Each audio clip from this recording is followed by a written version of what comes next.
L'oceà és l'ecosistema més gran del planeta.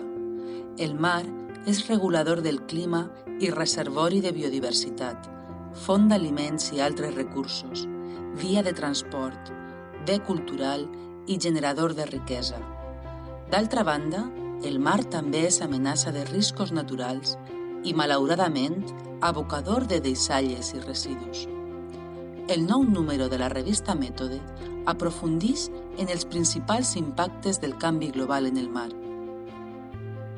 La nostra espècie, des que va aparèixer al planeta fa uns centenars de milers d'anys, s'ha esforçat sempre per utilitzar els recursos que tenia al seu abast per intentar millorar les seves condicions de vida, per reproduir-se més, per augmentar les poblacions.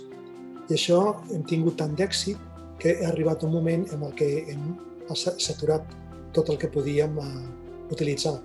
I, evidentment, això comença a tenir efectes que tenen un impacte global, és a dir, que afecten a tot el planeta, no només a la petita part on estan vivint les persones. Però, com afecta el canvi global als oceans? Hi ha diferents coses. Una són efectes del que nosaltres aboquem a l'atmosfera. És a dir, nosaltres posem gasos d'efecte hivernacle, com el diòxid de carboni o el metà, i aquests gasos, en particular el diòxid de carboni, entren al mar i ocasionen una acidificació.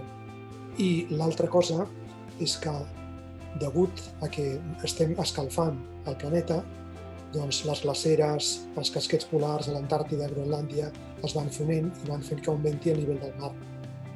Acidificació, escalfament del mar, contaminació química de les aigües, proliferacions d'algues tòxiques, pèrdua de biodiversitat, són alguns dels temes que tracta a fons el nou número de Mètode.